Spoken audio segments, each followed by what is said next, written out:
एहतियात करनी होती है। बारिश की वजह से आवाम ज़रा लिमिटेड ही है, तो आप आगे आगे आ जाएं। मैं फिर दूसरा माइक नहीं लगाता जो क्लासरूम वाला माइक है। बारिश में आए हुए ये मासूम लोग, सवाल ये कि क्या जो वो है कैंटीन है, क्या वो आज चालू है? अब इतनी बारिश में इन बच्चों ने आने का कष्ट किया है, तो इनको एक एक चाय तो बनती है। ठीक है जी, तो हम कह सकते हैं कैमरे के सामने हमने जी पूरी क्लास को, जो कॉमनली 250 की कैपेसिटी पे, वो क्लास जो तकरीबन 250 की कैपेसिटी पे नॉर्मली ऑपरेट करती है फिज़िकल क्लास, उस सारी की सारी क्लास के लिए जो है ना वो चाय का नहीं। ठीक है, वाकई मतलब आज के दिन यहाँ तक पहुँचना और जो है ना आप लोगों ने वाकई बड़ा जो है ना इस्तकामत का अजीम मुजाहरा किया है। नहीं मतलब अगर कोई आता है तो हाँ उसे बता देंगे भाईजान आप बहुत ज़्यादा लेट हो गए। एहतियातन 5 चाय एक्स्ट्रा कर लेते हैं, जितनी भी एक्स्ट्रा होंगी हमारे पास तो लोग मौजूद ही मौजूद है। ठीक हो गया, आवाज़ क्लियर है? मतलब आप करीब करीब आ सकते हैं, बस जितनी दूर जाके बैठे हैं तो मतलब अभी मार्जिन है, आप लोग करीब आ जाएं तो मैं फिर वो रेगुलर माइक नहीं इस्तेमाल करूं। हाँ मतलब बस ठीक है, आ रही है आवाज़ क्लियर आ रही है? ठीक हो गया। तो हम लोगों ने तोड़ तोड़ के चैप्टर्स वो किए हैं, आप लोग साथ साथ देख रहे हैं। ग्रुप में एक मसला ये हो गया कि ग्रुप की कैपेसिटी फुल हो गई है, और जो दूसरा ग्रुप है मैं सोच रहा हूँ मैं अगले लेक्चर में ना उसका लिंक भी शेयर कर दूंगा, क्योंकि बहुत सारे स्टूडेंट्स पूछ रहे थे कि जी ग्रुप में जा रहे हैं तो ग्रुप में एंट्री नहीं मिल रही। तो व्हाट्सएप के ग्रुप की एक लिमिट होती है, तो इस वक्त करंट लिमिट उन्होंने 1025 पे रखी हुई है। 1025 पे ग्रुप बंद हो जाता है, तो जो हमारा क्रैश कोर्स का मेन ग्रुप है वो बंद हो गया है। एक तो वैसे रेगुलर क्रैश कोर्स के ग्रुप थे, वो 3 हमने बनाए थे ये सोच के कि उसमें हर सब्जेक्ट के लोग आएंगे। बी लॉ का एक ही बनाया था ये सोच के कि अब 1000 तो नहीं आने वाले, वो बाकी 1000 आ गए। पता नहीं लोग पढ़ना शुरू हो गए हैं, जज्बाती हो गए वो तो बहरहाल वो बड़े जोश में ग्रुप में आए जा रहे हैं। तो अब एक सेकंड ग्रुप हमने बना दिया है और उसका लिंक देना शुरू हो गए हैं, तो मैं क्लास में उसको शेयर कर दूंगा। अगर आप में से कोई, या अगर आप मुझे ऑनलाइन सुन रहे हैं तो अगर कोई नहीं है ग्रुप में, क्योंकि ग्रुप में होने का फ़ायदा ये है कि आपको डेली लिंक भी मिल रहे हैं, टेस्ट मिल रहे हैं, फिर पास पेपर जो हम करते जा रहे हैं उसकी वीडियो भी जो है वो साथ साथ। अब कल मैंने शाम में रात में चेक किया तो वो जितने भी हमने चैप्टर्स किए थे उन सब की पास पेपर्स की वीडियोस भी थी। वो गूगल ड्राइव का लिंक है, आप वहाँ जाएँ, एक फोल्डर बना हुआ है, हर चैप्टर जो हम करते जा रहे हैं उसके पास पेपर्स की वीडियो, जो लास्ट सेशन ICAP में मैंने रिवीजन क्लासेस कराई थी वहाँ से हम लोगों ने पास पेपर्स कट कर करके और उधर डाले हुए हैं। तो बस आप लोगों ने जोश दिखाना है। इस दफ़ा सिलेबस में कोई चेंज नहीं है, तो ICAP ने पूछा था तो मैंने उन्हें ये कहा कि सिलेबस में चेंज नहीं है, तो शायद एक डिफरेंट सब्जेक्ट के अंदर 2 में से कोई सब्जेक्ट सेलेक्ट हो सकता है, या कॉस्ट या कंपनी लॉ। कॉस्ट मेरा खुफिया सब्जेक्ट है, मैं खामोशी से चुपके से पढ़ाता हूँ। ठीक है, हाँ। और कंपनी लॉ जो है वो हम बड़े ज़ोर शोर से पढ़ाते हैं। तो वही बात है कि एक अपने शौक़ से पढ़ाता हूँ, वो कॉस्ट है, और एक मार्केट की डिमांड पे पढ़ाते हैं कि कॉलेजेस को चाहिए होता है कि बंदे के ऊपर ना लेबल लगा होता है कि लॉ का टीचर है, तो वो कंपनी लॉ में जो है वो। और फिर आने वाले सेशन के हवाले से भी ना कॉलेज को ये है कि जी आपने कंपनी लॉ के अंदर जो है ना ज़्यादा से ज़्यादा बैचेस देने हैं। अजीब सी बात है, मतलब जो है ना एम्प्लॉयर हो के भी फ़ायदा कोई नहीं होता। मतलब कहें भाई मेरा कॉलेज है, मैंने नहीं पढ़ाना, मैं कम बैच पढ़ा लूँगा। वो कहें नहीं आपका कॉलेज है, आप 2 बैच पढ़ाइए। तो अगली दफ़ा वो है कि सी लॉ में आवाम भी काफ़ी होगी, तो वो कहते हैं जी डबल बैच होना चाहिए। ऊपर से वो बच्चों के जहन में होता है कि अगर किसी बैच में मेरिट सर्टिफिकेट आ गया, वो कहते हैं टीचर बहुत ही अच्छा होगा, तो वो भी जज्बाती हो जाते हैं। तो रिसेंटली कंपनी लॉ का जो इस दफ़ा रिजल्ट है उसमें मेरिट सर्टिफिकेट भी था, तो अब लोगों के जहन में है कि नहीं है जो है ना कंपनी लॉ ये वाले अंकल से पढ़ना है। तो वो मतलब अपनी ही जगह अपनी ही स्टाफ को मैं रजिस्ट नहीं कर सकता। वो कहते हैं जी आपने 2 बैच देने हैं, देखेंगे कोशिश करेंगे कुछ सर अली इमरान का कोई अच्छा सा टाइम फिट करके जो है ना वो कंपनी लॉ का वो कवर कर लेंगे, क्योंकि वो टैक्स के इतने बैचेस दे देते हैं कि कंपनी लॉ का उनका टाइम नहीं बचता। तो अगली दफ़ा थोड़ा सा कंपनी लॉ का भी टाइम निकाल के उनका जगह जगह पे प्लेस करना है, ताकि लोगों के पास मेरी ऑप्शन भी हो, अली इमरान साहब की भी हो, 1-2 और टीचर्स भी हो, तो कंपनी लॉ के इतने बैचेस होंगे सफिशेंट हो जाए। लो चेक करें नहीं दोस्त, ये जो है ना ये बच्चा बहुत तंग करेगा। अच्छा जी, अब चक्कर ये है कि हमने चैप्टर 9 चैप्टर 10 दोनों को लेके चलना है। दोनों बड़े क्यूट से मासूम से चैप्टर हैं। चैप्टर 9 तो बेचारा एक सफ़े का है। चैप्टर 10 मैंने धक्के से डायग्राम डाल के थोड़ा फैला के उसको 2 सफ़े पे ले जाने की कोशिश की है। चैप्टर 2 से लेके 5 तक हमारी एक अजम्पशन थी। चैप्टर 2 से 5 तक एक अजम्पशन थी कि कॉन्ट्रैक्ट बन रहा है। अब भी कुछ एसेंशियल्स होंगे, कुछ बातें हैं जो हमने पूरी करनी होंगी। जब वो बातें पूरी हो जाएंगी तो कॉन्ट्रैक्ट डेवलप हो जाएगा। इसका मतलब है कि कॉन्सेंट होगी, फलाना होगा। तो चैप्टर 2 हमें ऑफर एक्सेप्टेंस बता रहा है। चैप्टर 3 ने 3 और एसेंशियल्स हमें बताए। कंपेटेंस ऑफ पार्टी हमें बता दिया, लीगैलिटी ऑफ ऑब्जेक्ट बता दिया और कंसिडरेशन के बारे में बता दिया। 2 ऑब्जेक्ट हमें चैप्टर 4 बताएगा जो कि हम लोगों ने नेक्स्ट वीक पे प्लान किया हुआ, जब हमने अहम चैप्टर्स जो 3 है वो प्लान किए हुए इंशाल्लाह। तो उसमें हम पढ़ेंगे फ्री कंसेंट के बारे में और वॉइड एग्रीमेंट्स की जो लिस्ट है जो हमने नहीं करने होते उसके बारे में पढ़ेंगे इंशाल्लाह। तो चैप्टर 6 से ऑनवर्ड अजम्पशन ये है कि कॉन्ट्रैक्ट बन चुका है। अब या ये परफॉर्म होने वाला है या ये गड़बड़ हो जाएगी इसमें। तो परफॉर्म होने के ऊपर 2 चैप्टर हैं और दोनों अहम चैप्टर्स की लिस्ट में 6 और 7 वो हमने डाल दिए नेक्स्ट वीक में। तो आज हम पढ़ेंगे कि कॉन्ट्रैक्ट अगर ख़त्म हो जाता है तो क्या होता है। कॉन्ट्रैक्ट बेसिकली कई तरीके से ख़त्म होता है। कॉन्ट्रैक्ट परफॉर्म होकर भी ख़त्म हो सकता है, कॉन्ट्रैक्ट गड़बड़ की वजह से भी ख़त्म हो सकता है, कॉन्ट्रैक्ट में कोई अचानक से इम्पॉसिबिलिटी लीगैलिटी आ जाए, कई तरीके से ख़त्म हो सकता है। चैप्टर 6 में हम देखेंगे कि कौन कौन से तरीके हैं कॉन्ट्रैक्ट ख़त्म होने के। आज हमारी अजम्पशन ये है कि कॉन्ट्रैक्ट ख़त्म हुआ है ब्रीच की वजह से। ब्रीच चैप्टर का नाम है consequences for breach of contract. Breach का मतलब होता है किसी चीज़ को ख़राब करना। तो ब्रीच ऑफ कॉन्ट्रैक्ट का मतलब है कि अगर कॉन्ट्रैक्ट किसी एक पार्टी की वजह से ख़राब हो जाए। ख़राब हो जाएगा मतलब ये है कि ए ने बी के साथ कहा कि भाई मैं आपको कुर्सियाँ डिलीवर करूँगा 25 जुलाई को, और बी ने कहा ठीक है जी मैं आपको पैसे दूंगा। अब 25 जुलाई वाले दिन या कुर्सियाँ देने वाले ने कुर्सियाँ नहीं दी या पैसे देने वाले ने पैसे नहीं दिए। ब्रीच यूँ भी हो सकती है कि वो बंदा आपको कॉल करके इनकार कर दे, भाईजान मैंने नहीं देनी कुर्सियाँ।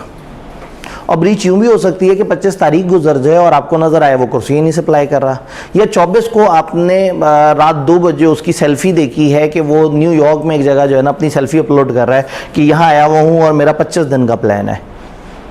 तो उसने आपको इनकार तो नहीं किया लेकिन आपको इनकार हो गया है। तो इसका मतलब ये है कि जब हम ब्रीच की बात करेंगे तो breach of contract occurs when a party either refuses, या तो एक पार्टी मना कर देती है कि भाईजान मैं आपका काम नहीं कर सकता, और fails to perform his part of contract, या वो अपने हिस्से का कॉन्ट्रैक्ट परफॉर्म करने पे काबिल ना रहे। तो या तो वो आपको एक्सप्रेसली इनकार कर दे या वो अपने हिस्से की जिम्मेदारी अदा ना करे। इनकार नहीं किया लेकिन आपका काम भी नहीं किया, तो हम कहते हैं ब्रीच हो गई। अदर देन जब ये performance excused under the law, sometime law हमें मना कर देता है। लॉ कह देता है कि भाई अगर इम्पॉसिबिलिटी हो जाए कोई बात नहीं, खैर है आप मत वो करना। मतलब ए ने बी को चीज़ें सप्लाई करनी थी, अचानक से जंग छिड़ गई, अचानक से ए और बी एलियन एनिमी बन गए, अचानक से बी इंसॉल्वेंट हो गया, अचानक से गवर्नमेंट कोई नया लॉ ले आई जिसमें उन्होंने मना कर दिया। यानी कि अगर एक कॉन्ट्रैक्ट परफॉर्म करने लगे थे और वो किसी वजह से उसमें लॉ ने एक्सक्यूज़ दे दी कि अब मत करना, तो वो ब्रीच नहीं है, वो तो लॉ ने मना किया है। तो अदर देन जब लॉ ने हमें एक्सक्यूज़ किया और हम पार्टीज़ में से कोई एक दूसरे के साथ नाइंसाफ़ी करे तो उसे हम कहेंगे क्या हुआ है, ब्रीच ऑफ कॉन्ट्रैक्ट हुआ। अब ब्रीच ऑफ कॉन्ट्रैक्ट होगा तो कॉन्ट्रैक्ट की सेहत पे क्या फ़र्क पड़ेगा, होगा क्या। ये चैप्टर हमें ये बता रहा है कि जब ब्रीच होगा तो ब्रीच के बाद आपके पास ऑप्शंस क्या क्या अवेलेबल है। जिस पार्टी के साथ ब्रीच हुई है वो दूसरी पार्टी से कंपनसेशन मांग सकती है। कंपनसेशन को कहते हैं हर्जाने को। कंपनसेशन कहते हैं एक दावे को जिसमें एक बंदा दूसरे से कहता है भाई मुझे अब आपसे पैसे चाहिए, आपने मेरे साथ सही नहीं किया। तो जब भी कॉन्ट्रैक्ट ब्रीच हो जाए तो हर बंदे के पास ये राइट है, हर मजलूम के पास राइट है कि वो जालिम से कहे कि मुझे कंपनसेशन दो।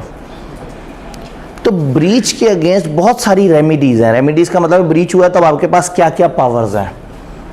हमारे सिलेबस में हम 2 रेमेडीज़ का जिक्र करेंगे, एक को हम डैमेजेस कहते हैं, एक को हम पेनल्टी कहते हैं।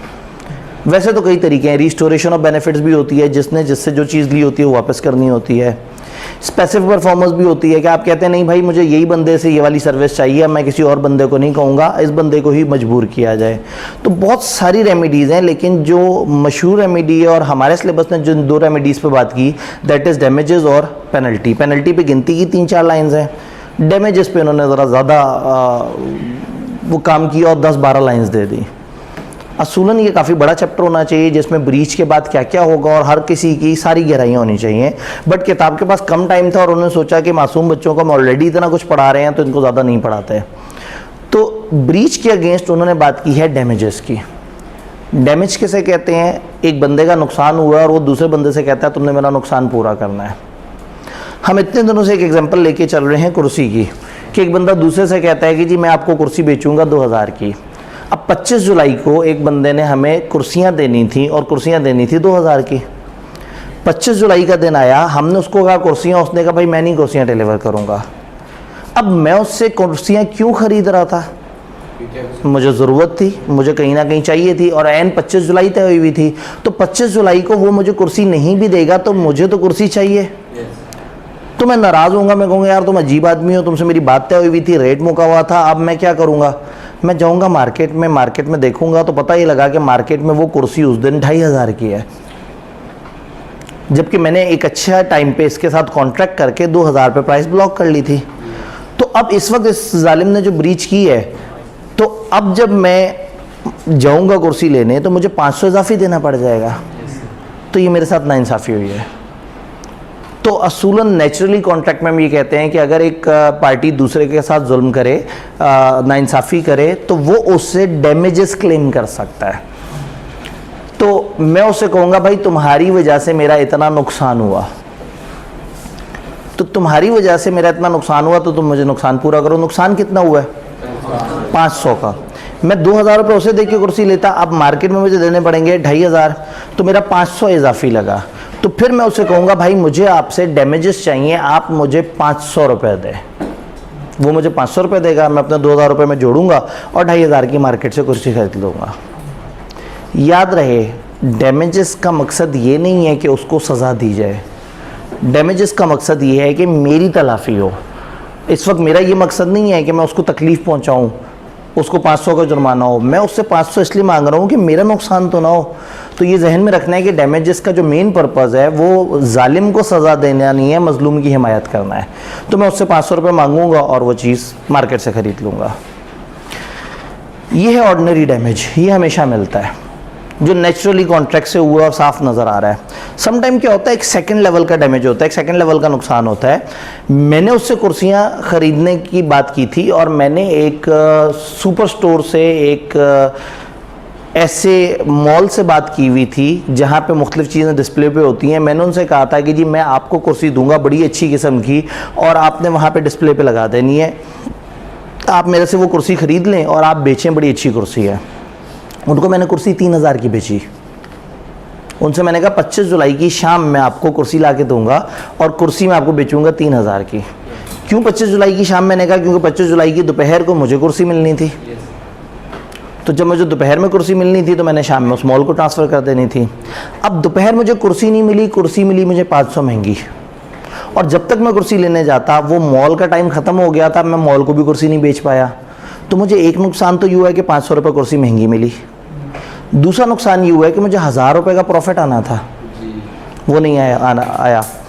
अब जब कुर्सी 2000 के बजाय 2500 की ख़रीदनी पड़ी तो जिस बंदे को मैंने कहा उसने 500 रुपये दी, उसने कहा मैं शर्मिंदा हूँ, मेरी वजह से आपको 500 का नुकसान हो गया। अब जब मैं उसे जाके कहूँगा भाई तुम्हारी वजह से मुझे एक और नुकसान हुआ 1000 रुपये का, वो कहेगा वो कौन सा नुकसान? मैं कहूँगा तुमसे कुर्सी ख़रीद के मैंने तुम्हें बताया नहीं था, लेकिन आगे मैंने इसको 1000 रुपये प्रॉफिट पे बेचना था, तुमने मेरा 1000 रुपये का भी नुकसान कर दिया। वो कहेगा नहीं यार अब ये गलत बात है, मैंने तुम्हारा जो जायज़ नुकसान बनता था 2000 की चीज़ 2500 की हो गई, मैंने तुम्हें 500 दे दी है। अब तुमने आगे किससे कॉन्ट्रैक्ट किया मुझे थोड़ी पता है। तो ये जो आगे वाला डैमेज है ना, ये स्पेशल डैमेज है, ये वो बंदा नहीं देगा। एक सूरत में वो बंदा ये डैमेज देगा अगर उसको पहले से बताया था। मैं कॉन्ट्रैक्ट करते वक्त उसे कहता भाई मुझे 25 जुलाई की दोपहर कुर्सी चाहिए, अगर तुम नहीं दोगे तो नुकसान हो जाएगा क्योंकि मैंने ये कुर्सी आगे किसी और को सेल करनी है, तो मैं तुम्हें पहले से बता रहा हूँ। उस दिन अगर ब्रीच हुई तो फिर तुम्हें जो नॉर्मल नुकसान है वो तो होना ही होना है, उसके अलावा जो मेरा दूसरे कॉन्ट्रैक्ट में इसको आगे शिफ्ट करने से जो नफ़ा नुकसान होना है वो भी फिर मैं तुमसे वसूल करूँगा। अगर कॉन्ट्रैक्ट करते वक्त बता दिया जाए तो ये स्पेशल डैमेज क्लेम किया जा सकता है, और अगर कॉन्ट्रैक्ट करते वक्त नहीं बताया तो ये क्लेम नहीं हो सकता। तो ये दो तरह के डैमेज हो गए। फिर एक तीसरी तरह का भी डैमेज है, लेकिन पहले ये दो तरह के डैमेज की बात कर लेते हैं। Ordinary damage, there are various remedies, बहुत सारे ऑप्शंस अवेलेबल हैं एग्रीव पार्टी को, जिसमें डैमेजेस सबसे कॉमन है। एग्रीव मजलूम पार्टी के पास बहुत सारे ऑप्शंस हैं, लेकिन सबसे कॉमन क्या है? डैमेजेस मांग लो आप, नुकसान वगैरह मांग लो। ऑर्डिनरी डैमेज किसे कहेंगे? विच arise naturally in usual course of things from the breach itself. Breach होने की वजह से नॉर्मली जो चीज नजर आ रही है, जो नेचुरली नजर आ रही है कि हाँ भाई ये नुकसान हुआ है, वो हमारा कहलाएगा ordinary damage. Normally it is difference between contract price and market price. Contract price थी 2000 की कुर्सी, मार्केट प्राइस थी 2500 की कुर्सी, तो 500 का जो नुकसान हुआ है वो नेचुरल नुकसान है, वो असल में नुकसान हुआ है। तो ऑर्डिनरी डैमेज जो कि कंफर्म इस कॉन्ट्रैक्ट की वजह से हुआ है, इस कॉन्ट्रैक्ट में उसकी ब्रीच की वजह से हुआ है, ये मैं उससे लूँगा, और ये नॉर्मली ये है कि उससे डील कितने में हुई थी और मार्केट में वो चीज़ कितने की मिल रही है। स्पेशल डैमेज वो वाले हैं जो मैंने अगले 1000 रुपये की बात की। Arising due to special losses which are in reasonable knowledge of the parties at time of formation of contract. ये वो वाले डैमेजेस हैं जो पार्टीज की रीजनेबल नॉलेज में होने चाहिए। एंड आज suffer to aggrieved party due to breach, भाई ब्रीच की वजह से 1000 रुपये का नुकसान हुआ है ना, लेकिन वो 1000 रुपये इससे चार्ज करूं या ना करूं, ये डिपेंड करता है कि कॉन्ट्रैक्ट के स्टार्ट में मैंने से बताया था या नहीं बताया था। अगर कॉन्ट्रैक्ट के स्टार्ट में मैंने से बताया हुआ था और अब ब्रीच हुई है तो ठीक है, फिर हम क्लेम कर सकते हैं। तो ऑर्डिनरी हमेशा क्लेम होंगे, स्पेशल एक सूरत में क्लेम होंगे जब आपने पहले से बताया हो। फिर तीसरी कैटेगरी आती है remote and indirect losses. Remote and indirect losses special damage की भी बड़ी ही आगे की किस्म है। भाई उसने मुझे कुर्सी दी, मैंने आगे सप्लाई कर दी, ओके। कुर्सी नहीं दी, मैं आगे मॉल को नहीं दे सका, मुझे 1000 का नुकसान हो गया, उसे पता था तो मैं उससे क्लेम कर लूँगा। फॉर एग्जाम्पल उसने कुर्सी नहीं दी और मैं बहुत दुखी हो गया, या चले मैं नहीं कहता, मेरी एग्जांपल खतरनाक है, तो मैं कहता हूँ ए ने बी के साथ डील की, बी ने ए को कुर्सी टाइम पे नहीं दी, ए बड़ा दुखी हो गया, ए डिप्रेशन में चला गया, पूरी रात रोता रहा। अगले दिन उठ के उसने नशा लेना शुरू कर दिया, इंजेक्शंस लगाने शुरू कर दिए अपने आप को, 5-6 दिन तक दुनिया से बिल्कुल बेखबर रहा। उसके बाद जो है वो कभी काम पे जाने का मन करता था, कभी काम पे जाने का मन नहीं करता था। तकरीबन 2-3 साल उसने ज़िंदगी के अजीबोगरीब तरीके से गुजार दिए, और फिर एक दिन अचानक से उसे गुस्सा चढ़ा और उसने चाकू उठाया और जाके किसी बंदे का कत्ल कर दिया, किसी भी XYZ का। और वो XYZ के जो वो उसके वो थे वर्सा थे, वो जनाब अदालत में ले गए मामला। उन्होंने कहा जी इसको सज़ाए मौत दी जाए या कम से कम इससे हमें हर्जाना मिले। उन्होंने कहा जी ये बंदा अगर हमें 30 लाख हर्जाना दे देता है तो ठीक है, फिर हम इस पे सज़ाए मौत का क्लेम वापस ले लेते हैं। अदालत ने कह दिया हाँ जी मिस्टर ए अब तुम 30 लाख रुपए जुर्माना दो। अब मिस्टर ए मिस्टर बी को ढूंढ रहा है, क्योंकि मिस्टर बी ने उस दिन कुर्सियाँ नहीं दी थी, याद है कहानी कहाँ से शुरू हुई थी। वो जाके कहेगा तुम्हारी कुर्सियाँ ना देने की वजह से मुझे 30 लाख का जुर्माना हो गया है। तो कहेगा यार अब इतनी भी नहीं होने वाली, कहाँ ये तुम्हारा कत्ल और कहाँ उस दिन की एक कुर्सी की सप्लाई। उस दिन तुम्हारी मॉल वाली बात तो मैंने मान ली थी, क्या ठीक है वो तो सामने सामने नजर आ रहा है, अब इतनी दूर की तो मत लेके आओ। तो जब एक बंदा साबित कर दे कि एक डैमेज हुआ उसी वजह से है कि ब्रीच हुई थी, हुआ तो इसी वजह से, ना उस दिन कुर्सी वो डिले करता, ना ये नशा लेना शुरू कर देता और ना ये कत्ल करता। लेकिन अब कत्ल का वाकया उस कुर्सी के डिलीवर होने से इतना दूर हो गया है कि नाजायज़ है कि हम यहाँ पे क्लेम करने वाले से कहें कि तुम दूसरे बंदे से पैसे मांगो। इसको हम कहते हैं रिमोट एंड इनडायरेक्ट लॉस। ये कभी नहीं मिलते। ऑर्डिनरी डैमेज हमेशा मिलते हैं, स्पेशल डैमेज तब मिलते हैं जब पार्टी की नॉलेज में हो, और रिमोट एंड इनडायरेक्ट लॉस कभी भी नहीं मिलते। यानी some time losses clearly result from breach of contract but are considered too remote.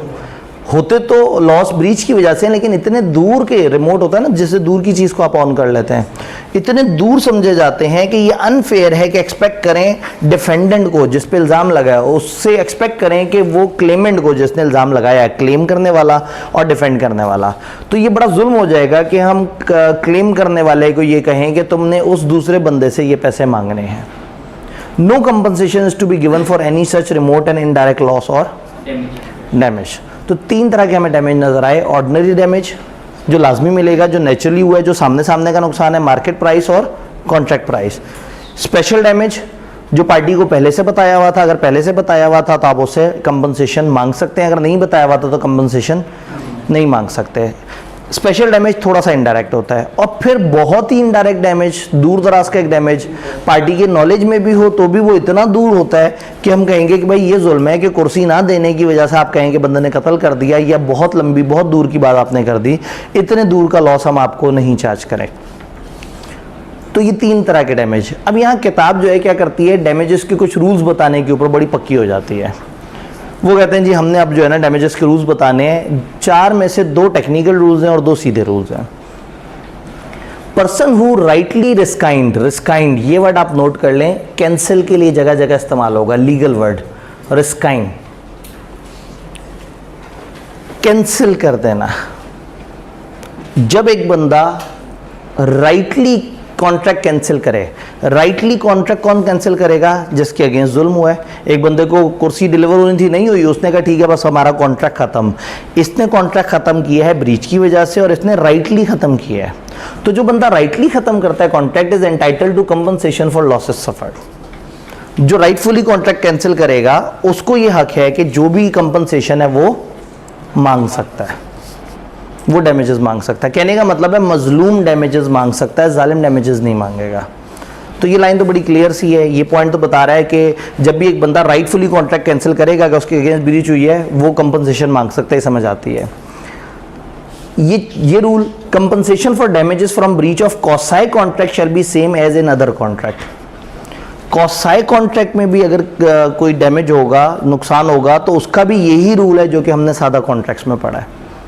ये हमें ना भी बताते तो हमें ये तो पता है कि कॉसाई कॉन्ट्रैक्ट बन जाते हैं खुद ब खुद, तो उसमें भी ब्रीच के वही रूल्स होंगे जो यहाँ है। तो 4 में से 2 रूल तो सीधे सीधे से हैं। एक उन्होंने कहा कि भाई जिसके साथ जुल्म हुआ है वो डैमेजेस ले सकता है। दूसरा उन्होंने कह दिया कि कॉसाई कॉन्ट्रैक्ट में भी वही रूल हैं जो कि नॉर्मल कॉन्ट्रैक्ट वाले हैं।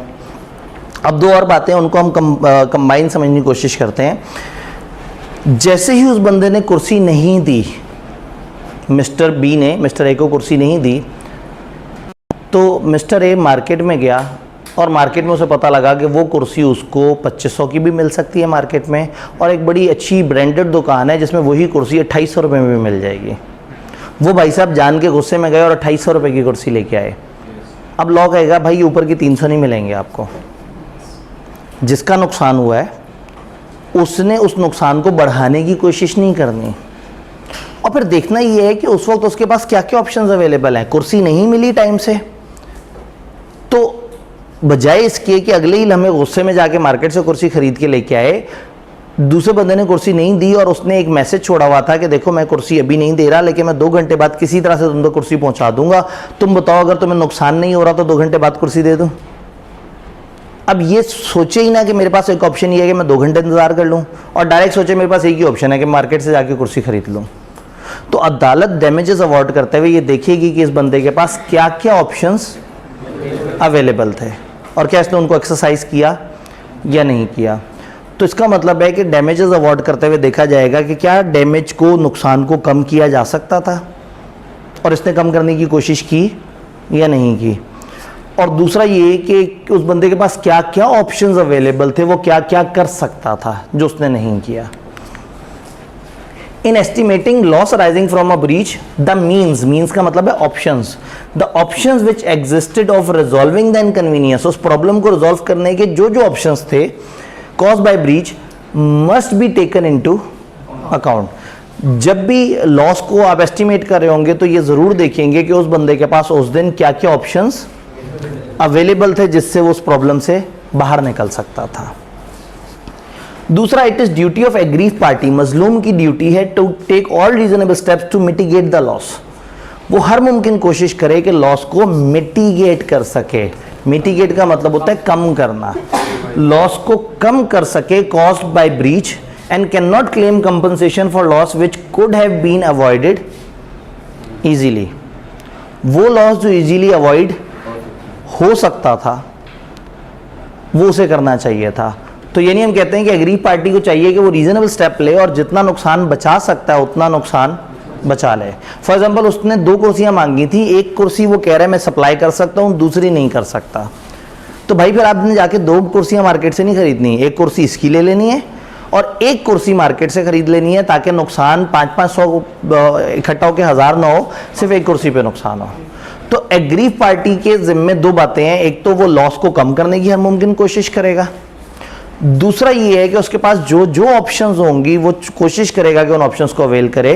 डैमेजेस अवॉर्ड करते हुए अदालत ने ये देखना है कि उसके पास क्या ऑप्शंस अवेलेबल थे और वो ऑप्शंस उसने एक्सरसाइज किए या नहीं किए। तो अगर एक मजलूम ज़्यादा सियाना बनने की कोशिश करेगा और खामखा अपना डैमेज खुद ही से बढ़ा देगा, जैसे क्या होता है कि इंश्योरेंस कंपनी को आप कहते हैं कि जी अगर मेरी गाड़ी का एक्सीडेंट हुआ तो वो पुर्जा आप रिप्लेस करके देंगे या रिपेयर करा के देंगे। अब एक बंदे की गाड़ी कहीं टकराई और उसके बम्पर पे खराश आ गई, तो उसे पता है कि इंश्योरेंस कंपनी वाले क्या करेंगे, वहाँ बस उसकी मुरम्मत करके और काम चला देंगे।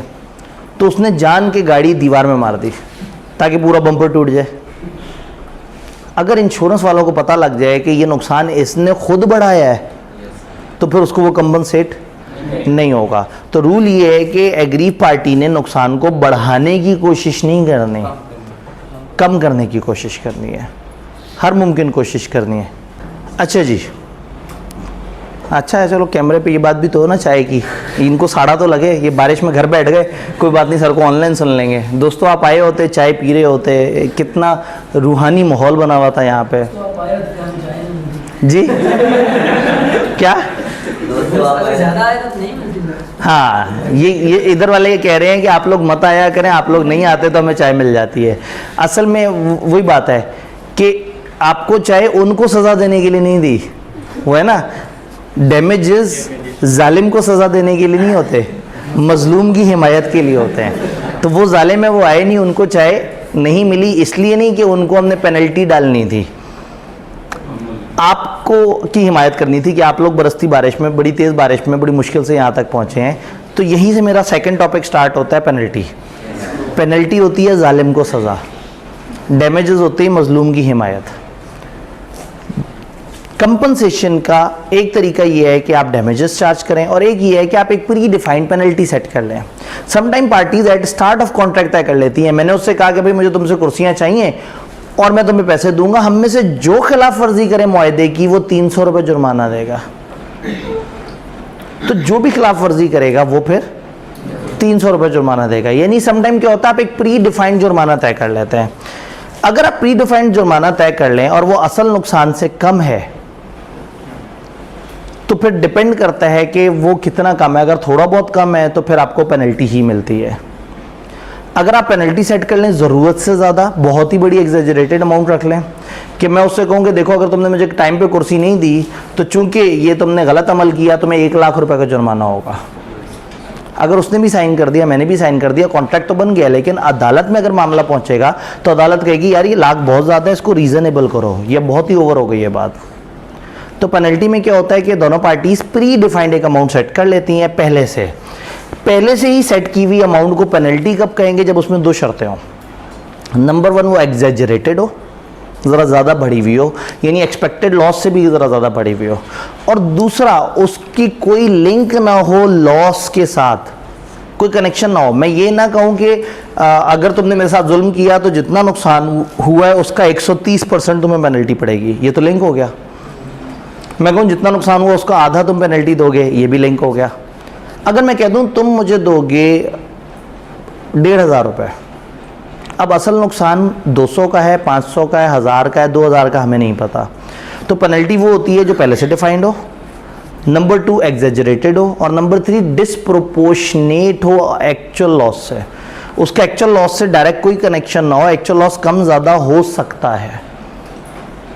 किताब से पूछते हैं, वो कहते हैं पार्टीज टू कॉन्ट्रैक्ट में agree at the time of its formation के वक्त एग्री कर सकते हैं कि on breach of contract by either of them, इनमें से किसी की तरफ से भी अगर ब्रीच हो गई, a certain specified sum will be payable as, एक पहले से ही डिफाइंड सम जो है वो डैमेजेस के तौर पे दिया जाएगा। सच अमाउंट मे और may not be termed as penalty, ये पेनल्टी हो भी सकती है और नहीं भी, यानी हर पहले से डिफाइन की हुई चीज़ पेनल्टी नहीं है। अगर पहले से डिफाइन कर दिया कि जितना लॉस हुआ उसका 130% दिया जाएगा तो ये प्री डिफाइंड है, लेकिन फिर ये पेनल्टी नहीं बनेगी। पेनल्टी कब बनेगी? It would be term penalty if it is exaggerated and disproportionate to damage likely to occur. अगर वो एग्जेजरेटेड हो, जरूरत से बढ़ी हुई हो, और डिसप्रोपोर्शनेट हो डैमेज लाइकली टू अकर, जितना नुकसान होने का अंदेशा है उससे क्या हो? डिसप्रोपोर्शनेट हो, प्रोपोर्शनेट ना हो, तो इसको हम फिर कहेंगे पेनल्टी। तो पेनल्टी प्री डिफाइंड होनी चाहिए, थोड़ी बढ़ी हुई होनी चाहिए, ज़रा एक्सपेक्टेशन से ज़्यादा बढ़ी हुई, और नुकसान से उसका कोई डायरेक्ट लिंक नहीं होना चाहिए। ऐसे ही जैसे पुलिस वाले कहते हैं कि अगर आपने हेलमेट नहीं लगाया तो आपको 2000 का फ़ाइन, फॉर एग्जांपल। अब हेलमेट ना लगाने से अगर आपका एक्सीडेंट होता है खुदा ना खास्ता, तो नुकसान छोटा भी हो सकता है और बहुत बड़ा भी हो सकता है नुकसान। तो अगर नुकसान का तखमीना ना लगाएं और हम एक प्री डिफाइंड अमाउंट सेट कर देंगे 2000 रुपये नुकसान, या फॉर एग्जांपल आप सिग्नल तोड़ते हैं तो पुलिस वाले कहते हैं फ़र्ज़ करें 1000 रुपये का चालान, तो सिग्नल तोड़ने पे हो सकता है आप साइकिल में टकराते हो, उस बेचारे का पैडल टेढ़ा हो जाता तो 70 रुपये का नुकसान होता। हो सकता है आप एक बाइक में टकराते और उसका साइलेंसर डिंगा हो जाता और जो है वो उस पर आपको 700-800 रुपये खर्च करना पड़ता। या आप हो सकता है सिग्नल तोड़ते और एक पराडो में जाके टकरा देते, फिर आपका कुछ ना बचता। तो कहने का मतलब ये है कि दिस इज़ नॉट इम्पॉर्टेंट कि नुकसान कितना हुआ है, इम्पॉर्टेंट ये है कि प्री डिफाइंड अमाउंट कितनी है। तो ट्रैफिक पुलिस ने अगर कह दिया कि 1000 का चालान होगा, अगर आप सिग्नल तोड़ेंगे तो 1000 का चालान होगा, इंटरेस्टिंग बात है, आप किसी को भी ना टकराएं फिर भी 1000 का चालान हो जाना है। तो इसका मतलब है पेनल्टी एक प्री डिफाइंड ऐसी अमाउंट है जो थोड़ी सी ज़रा बढ़ी हुई हो तो ज़्यादा अच्छी बात है, थोड़ी सी बढ़ी हुई हो और डिसप्रोपोर्शनेट होनी चाहिए। लेकिन अगर वो ज़रूरत से ज़्यादा बढ़ी हुई है तो फिर अदालत उसे रीज़नेबल करेगी, यानी कि court will award only reasonable compensation not exceeding that maximum amount. जैसे कोई बात है कि बंदे जज्बाती होकर क्या लाख रुपए जुर्माना दूंगा अगर कुर्सियाँ नहीं दी टाइम पे, तो ये लाख बहुत ओवर हो गया, अदालत उसको रीज़नेबल करके मुनासिब जगह पे सेटल कर देगी। अगर वो केस अदालत में लेके जाएगा तो? अगर केस अदालत में जाएगा तो, अगर अदालत देखिए अदालत में जाएगा ही तब जब एनफोर्स करना होगा। क्यों जाएगा मामला अदालत में? जब आप कहेंगे पैसे दो, तो वो कहेगा मैं क्यों पैसे दूं भाई, मैंने ऐसा क्या किया है। तो भाई अगर तो पार्टीज कॉन्ट्रैक्ट को पूरा कर लें तो अदालत की ज़रूरत ही नहीं है। अदालत की ज़रूरत ही तब आएगी जब आपको एनफोर्स कराना पड़ेगा, मजबूर करना पड़ेगा किसी को कि भाई तुम कॉन्ट्रैक्ट को फॉलो करो, तो फिर अदालत आएगी। अगर पार्टी शरीफ हैं, उन्होंने आपस में डील की और आपस में उसको एग्जीक्यूट कर दिया, तो कोई भी कभी अदालत नहीं जाएगा। अदालत आप इसलिए जाते हैं कि आप कॉन्ट्रैक्ट एनफोर्स करा सकें। जी, अगर उसने पेनल्टी पे कर दी तो फिर अदालत उसे लेके क्यों जाएंगे भाई? देखिए ना, फॉर एग्जांपल आपको पुलिस वाला कहता है चलाना होगा, आप कहते हैं मैंने नहीं देना, जो करना है कर लो। बंदे इकट्ठे हो गए, शोर मच गया, सारा कुछ है, उसके पास ये हक है कि आपको उठा के अदालत ले जा सकता है कि ये गवर्नमेंट का लीगल जुर्माना नहीं दे रहा। लेकिन अगर आपने पैसे दे दिए तो कल मुक गई जी। अगर वो ज़रूरत से ज़्यादा चार्ज कर रहा है, फॉर एग्जांपल एक फाइन पेनल्टी है जो बहुत ज़्यादा सेट हुई हुई है और आप एक गरीब आदमी और आप कहते हैं यार ये तो बड़ा जुल्म है, आप पराडो वालों से ले लो 10,000 रुपये जुर्माना जब वो सिग्नल तोड़े। मैंने तो साइकिल पे सिग्नल तोड़ा है, ठीक है, या तो मैं पैदल चलते चलते सिग्नल तोड़ गया। तो हो सकता है फिर मामला अदालत में जाए और अदालत कहे कि नहीं भाई ये साइकिल वाले बंदे के लिए या गरीब बंदे के लिए ये बहुत बड़ा जुर्माना है।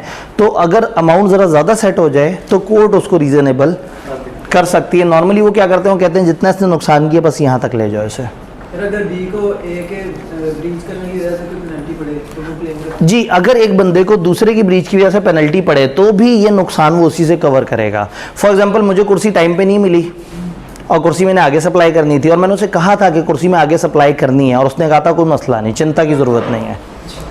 हुआ क्या, उस दिन उसने ब्रीच की, अगले वाले बंदे को सप्लाई नहीं कर सका, कॉन्ट्रैक्ट तो हाथ से गया सो गया, उसने मुझे 200 रुपये जुर्माना कर दिया, तो भी ये स्पेशल डैमेज है, मैं इस बंदे से क्लेम कर सकता हूँ। Eight the time of contract बताना ज़रूरी है कि देखो मैं तुम्हारे साथ डील कर रहा हूँ, ये मैंने आगे कॉन्ट्रैक्ट करना है, फिर उस कॉन्ट्रैक्ट में मुझे जो नुकसान हुआ उस कॉन्ट्रैक्ट में, अब उस कॉन्ट्रैक्ट में नुकसान ये हुआ कि उसने आपसे 1000 रुपये डैमेजेस के मांग लिए, या आपको नुकसान ये हुआ कि 1000 रुपये, दो नुकसान है ना, एक आप प्रॉफिट नहीं कमा सके, एक उसने आपसे कोई कंपनसेशन मांग ली कि मेरा एक नुकसान हुआ है तुम्हारी वजह से, तो वो अगर पेनल्टी चार्ज कर दे, वो जुर्माना मांग ले आपसे और आपका प्रॉफिट का नुकसान हो, तो ये सब आप मांग सकते हैं सामने वाले बंदे से, प्रोवाइडेड कि आपने इसको पहले से बताया हुआ था। जी, एक कॉन्ट्रैक्ट में क्या पेनल्टी और स्पेशल डैमेज हो सकते हैं? यूँ समझे कि पेनल्टी और ऑर्डिनरी डैमेज एक दूसरे के सब्स्टिट्यूट है। पेनल्टी और ऑर्डिनरी डैमेज नॉर्मली एक दूसरे के सब्स्टिट्यूट हैं। स्पेशल डैमेज अगर पार्टीज की नॉलेज में है तो वो मिल जाने हैं। डन। दोबारा वापस आते हैं, हम शायद भूल गए थे ये क्रैश कोर्स है, तो इसमें जो है ना वो हमारे पास हम अचानक से फ्लो में बहते चले गए, तो वो इधर दामन वक्त में गुंजाइश थोड़ी सी कम है। ईमेल बहरहाल मौजूद है, आप लोगों की ईमेल आ रही होती हैं और रात 3-3 बजे तक आ रही होती हैं, और मैं तकरीबन अभी सुबह 5:30 बजे तक की सारी मेल्स रिप्लाई हुई थी। सिर्फ एक स्टूडेंट जिसने लंबी सी काउंसलिंग मांगी थी कि मैं स्ट्रेस में हूँ, मुझे इस तरह से, वो सिर्फ उसको रिप्लाई नहीं किया। तो कोई भी सवाल पूरे दिन में कभी भी जहन में आए आप मुझे ईमेल कर दें, कोई मसला नहीं, मैं उसको आंसर कर दूंगा। यहाँ दामन वक्त थोड़ा सा कम है, रेगुलर सेशन में तो बहुत सवाल जवाब चलते हैं, लेकिन इधर अब जो है ना अब हमारे पास टारगेट कम है, हमने कम वक्त में बहुत ज़्यादा पढ़ना है। आखिरी चीज़ ये है कि पेनल्टी की एक किस्म हो सकती है condition for increase interest from date of default. Penalty की किस्म ये हो सकती है कि भाई जिस दिन डिफ़ॉल्ट हुआ, भाई अभी तक हम कह रहे थे कि कुर्सी देने वाले ने कुर्सी नहीं दी, ऐसा भी तो हो सकता है कि कुर्सी लेने वाला कुर्सी ले ले और 2000 रुपये ना दे। तो एक पेनल्टी ये भी चार्ज हो सकती है कि वो कहे अगर तुमने टाइम पे पैसे ना दिए तो हर दिन तुम्हें 2% इंटरेस्ट में चार्ज करूंगा। अब आप कहेंगे सर ये तो प्रोपोर्शनेट हो गया, असल नुकसान कितना हुआ है?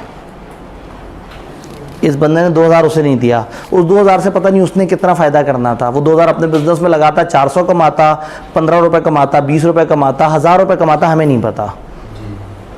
तो हमें ये नहीं पता कि उसको 2000 ना मिलने से असल में नुकसान कितना हुआ है, लेकिन इसको उसने कह दिया कि भाई तुम 2% पर डे मुझे जुर्माना दोगे।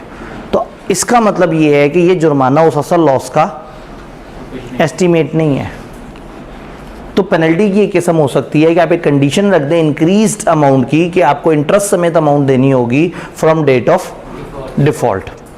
तो ये भी एक किस्म है, ये कह के किताब शर्मिंदा होके पर्दे के पीछे चली गई, यानी कि कुछ नहीं बताया इसमें। इस चैप्टर में बहुत सारी चीज़ें अधूरी छोड़ दी और निकल गए जल्दी से, और कुछ तशनगी रह गई, लेकिन कोई बात नहीं, हमारा तो फ़ायदा ही है, हमें उतना याद करना पड़ेगा जितना किताब में दिया हुआ है।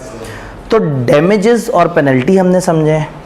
डैमेजेस 3 तरह के, ऑर्डिनरी, स्पेशल और रिमोट। ऑर्डिनरी हमेशा मिलेंगे, स्पेशल तब मिलेंगे जब पहले से अच्छी तरह से पता हो, वरना नहीं मिलेंगे, और रिमोट चाहे पहले से भी पता हो नहीं मिलेंगे, क्योंकि वो बहुत दूर की बात है, ये अनफेयर है कि हम एक्सपेक्ट कर रहे हैं। पेनल्टी प्री डिफाइंड अमाउंट है, एग्जेजरेटेड अमाउंट है और डिस्प्रोपोर्शनेट अमाउंट है। ज़रूरत से ज़्यादा बड़ी हो तो कोर्ट उसको सेट कर देगा। तो ये ओवरऑल हमने बातें पढ़ी हैं। तो ये चैप्टर छोटा है लेकिन इसकी लैंग्वेज टेक्निकल है, हमें उम्मीद है ये लैंग्वेज समझ आ गई है। दामन वक्त में गुंजाइश कम है, और अब हमें चैप्टर नंबर 10 की तरफ जाना है। क्या हुआ? एग्जेजरेटेड का मतलब होता है बढ़ा चढ़ा कर, कहते हैं वो बंदा बहुत एग्जेजरेट कर रहा है। जब कोई अचानक से कहता है ना कि वो मियाँ जदों आवेगा तो वो पाकिस्तान बन जावेगा, या दूसरा बंदा कहता है कि वो तब्दीली आएगी तो आग लग जाएगी, इस तरह के जुमलों को, इन दोनों जुमलों को कहते हैं एग्जेजरेट करना। एग्जेजरेट करने का मतलब होता है बढ़ा चढ़ा कर बयान करना। मैंने दोनों पार्टीज़ कवर करने की कोशिश की है ताकि कोई भी एक पार्टी के जो चाहने वाले हैं वो अचानक से पथरावना शुरू कर दें। तो एग्जेजरेट का मतलब होता है जब एक बंदा बहुत बढ़ा चढ़ा के, जैसे एक बंदा बैठा हुआ लंबी लंबी गप्पें फेंक रहा हो ना, और एक और दोस्त आए वो पूछे ये क्या कर रहा है, आप कहें यार बहुत एग्जेजरेट कर रहा है। तो एग्जेजरेट करने का मतलब है ज़रूरत से ज़्यादा बढ़ा कर बयान करना। तो पेनल्टी एग्जेजरेट का मतलब है ज़रा बड़ी हुई। लें जी, मामला है नाजुक, वक्त है कम। Appointment and authority of agent. हम अभी तक पढ़ते आ रहे हैं कि दो पार्टीज़ के दरमियान एक रिलेशन है और दोनों पार्टीज़ एक दूसरे के साथ कॉन्ट्रैक्ट कर रहे हैं। एक बंदे ने दूसरे को कुर्सी देनी है और दूसरे बंदे ने उसको पैसे देने। आप कहेंगे कुर्सी कहाँ से आ गई? असल में जब पहले दिन क्लास शुरू हुई तो उस दिन कुर्सियों का मसला चल रहा था, तो ऑन द स्पॉट जो मुद्दा सामने था हमने वो पकड़ा और एग्जाम्पल पकड़ ली, और अब सेशन एंड तक बार बार ये कुर्सी आपकी जान नहीं छोड़ेगी। ठीक है जी। वो अच्छा, प्री रिजल्ट की जो क्लास थी, एक भाई जो है ना बड़े दुखी बैठे हैं, प्री रिजल्ट की क्लास थी तो उसमें बच्चों को पहले दिन जो है ना रोज़ा लग रहा था, तो मैंने एग्जाम्पल दी जामे शीरी की। मैंने कहा हर दिन इनका जो है ना अकीदा टेस्ट होगा, तो वो उस क्लास में जामे शीरी की एग्जाम्पल चल रही थी, एक और क्लास थी उसमें नमक की एग्जाम्पल चल रही थी, तो यहाँ पे जो है ना वो कुर्सियों की एग्जाम्पल। मकसद यही है कि बस एक चीज़ समझा दी जाए, बजाय इसके कि हम बिल्कुल हवाई बात करें, कम से कम एक ऑब्जेक्ट हो तो समझ भी आ जाता है। अब ए ने बी को पैसे देने हैं और बी ने ए को कुर्सियाँ देनी है। दिस कैन हैपन कि बी कुर्सियाँ खुद डिलीवर करने ना आए, अपने छोटे भाई को भेज दे कि तुम जाके डिलीवर कर दो, अपने एम्प्लॉय को भेज दे तुम जाके डिलीवर कर दो। ज़रूरी नहीं कि ए पैसे खुद भेजे, ए हो सकता है किसी कोरियर कंपनी के थ्रू पैसे भेज दे, अपने किसी नाइब के थ्रू पैसे भेज दे। अच्छा, ये जो कुर्सियों और इसकी डील हुई है, हो सकता है ए के एजेंट ने जाके बी से रब्ता किया और उसने कहा जी मैं ए की तरफ से आया हूँ और मैं ये चाह रहा हूँ कि हमारी डील हो। तो समटाइम क्या होता है, पार्टीज़ खुद होती हैं और समटाइम पार्टीज़ खुद नहीं होती, वो अपने किसी नुमाइंदे के थ्रू डील कर रही होती हैं। तो एजेंट कहते हैं उस नुमाइंदे को जिसके थ्रू आप कॉन्ट्रैक्ट कर रहे हैं। अब दिस चैप्टर इज़ अबाउट उस ओरिजिनल बंदे और उस नुमाइंदे के दरमियान जो ताल्लुक है। यानी अगर मैं इसको थोड़ा सा डायग्रामेटिकली बताने की कोशिश करूँ तो दो बंदे हैं, ये ए और बी, इनका आपस में कॉन्ट्रैक्ट हो रहा है। इसने किसी एजेंट से कहा कि तुम जाके मेरे हिस्से का काम करके आओ, तो जिसको उसने रब्ता किया वो एजेंट कहलाएगा और एजेंट को जो अपॉइंट कर रहा होता है वो कहलाता है प्रिंसिपल। तो उन दो पार्टीज में से एक पार्टी बन गई प्रिंसिपल और प्रिंसिपल के साथ जो उसके अंडर आ रही थी पार्टी वो बन गई एजेंट, और जिससे इनका कॉन्ट्रैक्ट है वो थर्ड पार्टी। इंटरेस्टिंगली स्पीकिंग, ए और बी के दरमियान कॉन्ट्रैक्ट हो रहा है लेकिन ए का एजेंट आके वो काम एग्जीक्यूट कर रहा है। तो एजेंट काम करेगा, कॉन्ट्रैक्ट है इनके दरमियान। एग्जाम्पल रिप्लेस कर देते हैं, SBI स्टूडेंट्स अब्दी साहब। SBI ने बच्चों से कहा आओ हम तुम्हें क्रैश कोर्स पढ़ाएंगे, और अपने एजेंट से कहा आप जाके हमारे ब्याह पे क्रैश कोर्स पढ़ा दें। तो मिस्टर आतिफ अब्दी ने क्रैश कोर्स पढ़ाया और आपने बाहर निकल के कहा SBI ने मुझे क्रैश कोर्स पढ़ाया। SBI के साथ आपका कॉन्ट्रैक्ट हुआ, SBI के साथ आपकी डील हुई, परफॉर्म SBI नाम के इंसान ने नहीं किया, एजेंट ने किया। तो एजेंट परफॉर्म करता है लेकिन कॉन्ट्रैक्ट बन जाता है मेन दो पार्टीज के दरमियान। तो प्रिंसिपल और थर्ड पर्सन के दरमियान कॉन्ट्रैक्ट होता है, प्रिंसिपल और एजेंट के दरमियान एजेंसी रिलेशन होता है, और एजेंट और थर्ड पर्सन के दरमियान डीलिंग नेगोशिएशन होती है, यानी ये कॉन्ट्रैक्ट परफॉर्म करके उसको दे रहा होता है। तो दिस कैन हैपन कि कॉन्ट्रैक्ट का कोई भी काम आप खुद ना करें, आप किसी एजेंट के हवाले कर दें, ये अलाउड है। अगर थर्ड पर्सन मान लेता है इस बात को तो ये अलाउड है। कुछ जगह एजेंट नहीं आ सकता। फॉर एग्जांपल मेरा आपके साथ कॉन्ट्रैक्ट हो कि मैंने पढ़ाना है और मैं अपने एक एजेंट को भेज दूं तो आप कहेंगे नहीं सर ये तो गलत बात हो गई, अभी पर्सनल स्किल वाला है इसमें एजेंसी इतने आराम से। तो ये इंपॉर्टेंट है कि थर्ड पार्टी एजेंट को अलाउ कर रही है नहीं कर रही। ज़्यादातर वो बिजनेस जिसमें छोटे मोटे काम होते हैं उसमें एजेंट नॉर्मली अलाउड होता है। तो this chapter is all about in दो का ताल्लुक। हम through out contract act in दो के ताल्लुक की बात कर रहे हैं। कॉन्ट्रैक्ट होगा नहीं होगा, फ्री कॉन्सेंट होगी, ये होगा वो होगा, इन दो का ताल्लुक। लेकिन इस वक्त हम देख रहे हैं प्रिंसिपल और एजेंट। प्रिंसिपल उसे कहेंगे जिसके बिहाफ पे दूसरा बंदा काम कर रहा है, एजेंट उसे कहेंगे जो प्रिंसिपल के बिहाफ पे काम कर रहा है, और थर्ड पर्सन, इन दो के अलावा दुनिया का हर बंदा थर्ड पर्सन है। थर्ड पर्सन वो है जिसके साथ एजेंट डील करता है और कॉन्ट्रैक्ट प्रिंसिपल का उसके साथ बन जाता है। अब चूंकि कॉन्ट्रैक्ट है प्रिंसिपल और थर्ड पर्सन के दरमियान, तो इनके दरमियान एसेंशियल्स पूरे होने चाहिए। ये कंपिटेंट टू कॉन्ट्रैक्ट भी हो, ये फ्री कॉन्सेंट भी हो, इधर सारा कुछ हो, लेकिन इनके दरमियान कॉन्ट्रैक्ट नहीं है, इनके दरमियान तो एक ताल्लुक है एजेंसी का। तो हो सकता है ये उसका छोटा भाई हो, तो हो सकता है इसको पैसे भी ना देता हो, तो शायद कंसिडरेशन भी यहाँ पे मौजूद ना हो, शायद ये माइनर हो। वो दो हैं कॉन्ट्रैक्टिंग पार्टीज, उनके लिए कंपिटेंट टू कॉन्ट्रैक्ट होना भी ज़रूरी है और कॉन्ट्रैक्ट के एसेंशियल्स इन दो के दरमियान पूरे होने ज़रूरी हैं। लेकिन एजेंट के लिए कंपिटेंट टू कॉन्ट्रैक्ट होना भी शर्त नहीं है और कंसिडरेशन भी शर्त नहीं है, क्योंकि एजेंसी सिर्फ एक ताल्लुक है जिसमें आपने किसी को कहा कि मेरे हिस्से का काम कराओ। तो एजेंट अनसाउंड भी हो सकता है, एजेंट माइनर भी हो सकता है और कंसिडरेशन के बगैर भी काम कर सकता है, लेकिन ये कंपिटेंट होना चाहिए, ये साउंड भी हो, ये मेजर भी हो। किताब से पूछते हैं, agent is a person employed to do any lawful act for another or to represent another in dealing with a third person. Agent एक ऐसा शख्स है जिसको कोई लॉफुल एक्ट करने के लिए एम्प्लॉय किया गया है फॉर अनदर। एजेंट एक ऐसा शख्स है जिसको किसी और के लिए लॉफुल एक्ट करने के लिए हायर किया गया, और जो कोई और है उसका नाम है principal in dealing with a third person, ताकि वो थर्ड पर्सन से डील कर सके, नेगोशिएट कर सके, एग्जीक्यूट कर सके, काम कर सके। There is a legal relationship between agent and principal, agent और प्रिंसिपल के दरमियान एक लीगल ताल्लुक है, उस लीगल ताल्लुक को कहते हैं हम एजेंसी रिलेशन। कॉन्ट्रैक्ट एक्ट का ताल्लुक नहीं है, कॉन्ट्रैक्ट का ताल्लुक नहीं है, एक लीगल ताल्लुक है एक दूसरे के लिए। Agent acts on behalf of principal by negotiating with third, principal के बिहाफ पे काम करता है, थर्ड पार्टी से बातचीत करता है, थर्ड पार्टी के साथ डीलिंग करता है। जब कॉन्ट्रैक्ट बनता है तो फिर एजेंट और थर्ड पार्टी का नहीं बनता, वो बनता है प्रिंसिपल और थर्ड पार्टी का। एक एजेंट एक ट्रांजैक्शन के लिए भी हो सकता है, और ये कॉमन है बिजनेस में कि एक एजेंट रेगुलरली एक प्रिंसिपल के बिहाफ पे काम करता है। जैसे हमारे फ्रंट ऑफिस में जो लोग बैठे हुए हैं हमारे एजेंट ही हैं, वो हमारे बिहाफ पे आपसे डील कर रहे हैं, आपका एडमिशन प्रोसेस कर रहे हैं। और जब एडमिशन होता है तो आप कहते हैं मेरा एसबीआई में एडमिशन हो गया, आप ये नहीं कहते कि मिस्टर एक्स ने मेरा एडमिशन किया, मिस्टर वाई ने एडमिशन किया, आप कहते हैं एसबीआई ने मेरा एडमिशन कर लिया।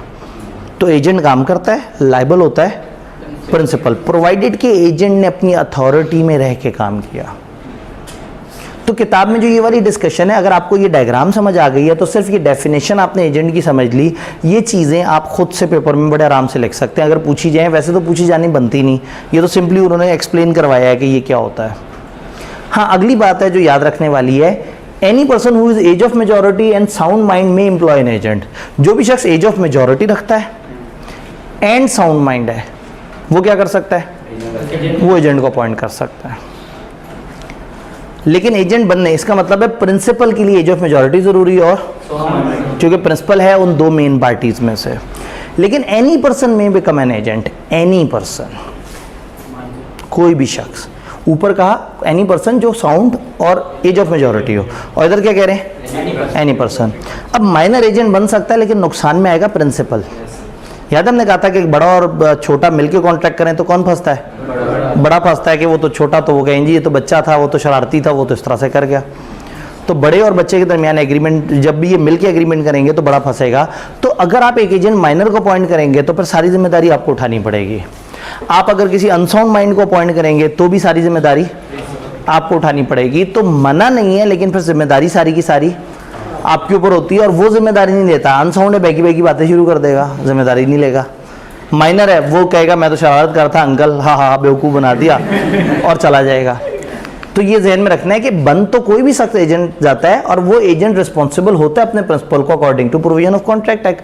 वो अपने प्रिंसिपल को लायबल होता है, सिवाय वहाँ जहाँ वो पर्सन माइनर हो या इसका मतलब है कि एजेंट कैन बी माइनर और अनसाउंड। लेकिन एक नुकसान बता दिया लॉ ने कि देखो फिर वो आपको लायबल नहीं होगा और आप फंस जाओगे थर्ड पार्टीज के सामने। तो माइनर और अनसाउंड एजेंट बन सकता है, लेकिन एक अच्छी बात नहीं है। दूसरी बात उन्होंने कहा नो कंसिडरेशन इज रिक्वायर्ड कि एजेंसी क्रिएट करने के लिए, तो एजेंसी बनाने के लिए आपको कोई कंसिडरेशन नहीं चाहिए। तो काम की बेसिकली यही बातें हैं कि प्रिंसिपल कंपिटेंट टू कॉन्ट्रैक्ट हो, एजेंट हो भी सकता है और नहीं भी। कंपिटेंट टू कॉन्ट्रैक्ट ना हुआ तो सारी जिम्मेदारी आपको उठानी पड़ेगी, ना वो आपको लायबल और आप उसकी हरकत पे थर्ड पार्टीज को लायबल। तो पहले तो इस चैप्टर का ये वाला पोर्शन जिसमें ये कॉन्सेप्ट समझ आता है कि ये क्या है। फिर किताब हमें बताती है कि कुछ प्रॉब्लम्स हैं। ये प्रॉब्लम बस आपने एक दफ़ा देखना है, बस इग्नोर कर देना है। इस प्रॉब्लम का सलूशन, ये प्रॉब्लम ना किताब ने हमें समझाने के लिए बताया कि एजेंट के इख्तियार को समझना हमारे लिए बड़ा ज़रूरी है। प्रॉब्लम क्या, वो कहते हैं ऐसा हो सकता है कि एक पर्सन क्लेम करे कि वो एक बंदे मिस्टर पी का एजेंट है, और थर्ड पार्टी शायद उसके साथ एग्रीमेंट कर ले कि हाँ भाई ये तो मिस्टर पी का एजेंट है, और बाद में पी कह दे भाईजान मेरा तो ताल्लुक ही कोई नहीं था। तो एक बड़ा प्रॉब्लम ये आ सकता है कि एक शख्स कहे मैं एजेंट हूँ, जबकि प्रिंसिपल बाद में कहे ये मेरा एजेंट नहीं है। फिर एक और प्रॉब्लम भी आ सकता है, एक पर्सन एजेंट हो, शायद मिस्टर पी का एक एजेंट है ए, जिसके पास अथॉरिटी है कि वो इस लेवल, इस हद तक काम कर सकता है पी के बिहाफ पे। Agent might go beyond limit of authority, agent अपनी अथॉरिटी से बाहर निकल जाए, और पी शायद कहे भाई मैंने तो इसको अथॉरिटी दी ही नहीं थी। तो इसका मतलब है कि इसमें एक प्रॉब्लम आ जाएगी एजेंसी में कि एक बंदा एजेंट है या नहीं है, इस पर भी डाउट हो सकता है। एक बंदे के पास इख्तियार है या नहीं है, इस पर भी डाउट हो सकता है। इस प्रॉब्लम को समझने के लिए हम कहते हैं प्रिंसिपल थर्ड पर्सन को तभी लायबल है वन एजेंट हैज़ अथॉरिटी, चाहे वो अथॉरिटी एक्सप्रेस थी या एम्प्लाइड थी, एक्चुअल थी या पेरेंट थी। ये जुमला हमें समझ आएगा जब हम अथॉरिटीज़ की किस्में देख लेंगे। तो किताब ने माहौल बनाने के लिए एक टॉपिक दिया कि हो सकता है एक बंदा एजेंट हो ही ना और कह दे मैं एजेंट हूँ, या हो सकता है एक बंदे को एजेंट बन के कुछ इख्तियारात मिले और वो अपने इख्तियारात से बाहर। भाई आपको एक बंदा मिले लिबर्टी में, और क्या मैं एसबीआई का एजेंट हूँ, अपने अर्ली एनरोलमेंट के पैसे मुझे दे दो, मैं आपका एडमिशन कर लेता हूँ। वो कहता है वो एजेंट है, जबकि वो असल में एजेंट नहीं है। तो आपको समझ आना चाहिए कि अगर उसके पास अथॉरिटी है तो वो एजेंट कहलाएगा। अथॉरिटी कैसे होती है वो हमें समझना होगा। दूसरा एक और बात भी हो सकती है कि एक एजेंट को हमने इख्तियार दिया है कि ठीक है आप फ्रंट ऑफिस में बैठे हैं और आप बच्चों से फीस ले सकते हैं और आप उनका एडमिशन फॉर्म फिल कर सकते हैं। जो फ्रंट ऑफिस में बैठा हुआ बंदा है वो फीस ले, एडमिशन फॉर्म फिल करे, और उसके बाद आपको कहे कि आजकल पता है लाहौर के इर्द गिर्द जो है ना प्रॉपर्टीज़ बड़ी ज़बरदस्त हैं, 5 मरले के प्लॉट में इन्वेस्ट करो, बड़ा फ़ायदा है। आपने उसे 10 लाख रुपए पकड़ाए कि जाके पहली इंस्टॉलमेंट जमा कराओ, तुम बड़े अच्छे आदमी हो, तुमने बड़ा अच्छा समझाया। अब ऐसे में उसके पास अथॉरिटी हमारी तरफ से ये नहीं थी कि आपसे इन्वेस्टमेंट के पैसे पकड़े। तो प्रॉब्लम ये है कि एक शख्स एजेंट है या नहीं है, या एक जो वो बोल रहा है क्या वो उसका इख्तियार है या नहीं है। क्योंकि अगर हमारा एजेंट है तो हम जिम्मेदार होंगे, और हमारी इंस्ट्रक्शंस में काम कर रहा होगा तो हम जिम्मेदार होंगे। तो अब आप सबके लिए ये जानना बड़ा ज़रूरी है कि whether that person has authority और नॉट। तो हमें अथॉरिटी समझनी होगी। अथॉरिटी है हमारी किताब ने हमें बताई है 4 तरह की। एक को हम कहते हैं एक्सप्रेस अथॉरिटी, एक को कहते हैं इम्प्लाइड अथॉरिटी, एक को हम कहते हैं इमरजेंसी या नेसेसिटी की अथॉरिटी, एक को हम कहते हैं ऑस्टेंसिबल या अपेरेंट अथॉरिटी। एक्चुअल अथॉरिटी क्या है, पहले आसान बातें कर लेते हैं। Actual implied. एक्चुअल अथॉरिटी ये है कि एक बंदे के साथ बोल के या लिख के बात की गई हो। एक्सप्रेस अथॉरिटी, याद है एक्सप्रेस किसे कहते थे? बोला हो या लिखा हो। तो अगर ए ने बी को बोल के कहा कि तुम्हारे पास ये अथॉरिटी है, या लिख के कहा, आप गए फ्रंट ऑफिस के पास और फ्रंट ऑफिस ने लिखा हुआ दिखाया, देखो अब्दी साहब का साइन हुआ हुआ डॉक्यूमेंट है, उन्होंने कहा है कि मैं आपसे एडवांस रकम ले सकता हूँ अगले सेशन की एडमिशन की। तो आपको समझ आ जाएगा कि इस बंदे के पास अथॉरिटी और किस किस्म की है, एक्सप्रेस अथॉरिटी नज़र आ रही है। तो एक्सप्रेस अथॉरिटी होती है जो बोली जाए या लिखी जाए। समटाइम बोला लिखा इतना कुछ नहीं जाता, लेकिन उस बंदे की पोजीशन से आपको समझ आ रहा होता है। आप एसबीआई में एक जगह चलते चलते गए, एक सीट थी उसके ऊपर तख्ती लगी थी कैश, और आपने फीस जमा करानी थी। तो ऐसा नहीं है कि आप उससे कहेंगे ज़रा मुझे लिखा हुआ दिखाओ, कहाँ लिखा हुआ है कि तुम कैश कलेक्ट कर सकते हो, या कहाँ लिखा हुआ है कि तुम 10,000 से ऊपर रुपए कलेक्ट कर सकते हो। आपको पता है कि अगर एक कॉलेज में एक शख्स एक सीट पे बैठा हुआ है और उस सीट के ऊपर टाइटल कैश का है, और कॉलेज वाले उसे उठा भी नहीं रहे वहाँ से, और किसी को कोई परेशानी भी नहीं है, इसका मतलब है कि इस सीट पे बैठने का हर पावर उसके पास होगी। वो हर वो काम कर सकता होगा जो सीट पे बैठे हुए लोग कर सकते हैं। तो फिर होगा ये कि उस सीट पे जो बैठा हुआ शख्स है उसके पास ऑटोमेटिकली अथॉरिटी आ जाएगी। एक्सप्रेस नहीं है, आपने लिखा हुआ नहीं देखा उसके पास क्या पावर है, लेकिन हर वो शख्स जो कैश की कुर्सी पे बैठा होता है और हर वो शख्स उसके पास जो भी इख्तियार होता है, आप एज्यूम कर लेंगे कि इसके पास वो इख्तियार है। तो एक होता है एक्सप्रेस इख्तियार अथॉरिटी जो लिखी हुई नज़र आती है, बोली हुई नज़र आती है। एक इम्प्लाइड, फॉर एग्जाम्पल मैं आपसे कहूँ कि मेरी गैर मौजूदगी में मेरा टीए जो है वो आपको डांट सकता है, तो मैंने आपको बोला कि उसके पास ये अथॉरिटी है कि वो आपको डांट सकता है, और मैंने और कुछ नहीं बताया। अब मेरा टीए क्लास में मौजूद है, आप टेस्ट कर रहे हैं, आपने कहा सर सवाल नंबर 2 गलत है, इसमें ये एरर है। उसने कहा हो चलो एक काम करो आप इसे काटो, मैं बोर्ड पे लिख देता हूँ। उसने बोर्ड पे एक सवाल लिख दिया। अब पता नहीं उसके पास अथॉरिटी थी या नहीं थी, लेकिन चूंकि वो एक टीए है, टीचर को असिस्ट कर रहा है, और टीचर की गैर मौजूदगी में बच्चों को गाइड करना उसकी जिम्मेदारी है, तो आप एज्यूम कर सकते हैं कि अगर एक टीए क्लास में मौजूद है तो उसके पास हर वो इख्तियार होगा जो टीचर ने उसे कहा होगा कि भाई क्लास को रेगुलेट करने के लिए तुम्हें चाहिए। तो शायद आप क्वेश्चन ना करें, ज़्यादा से ज़्यादा ये हो कि अगले दिन आप पूछ लें सर रेटिफाई कर दें उस दिन जो उसने किया वो सही था या नहीं, और मैं रेटिफाई कर दूँ तो वो बात वैलिड हो जाए। तो इम्प्लाइड अथॉरिटी होती है जो एक बंदे की पोजीशन से नज़र आ रही होती है।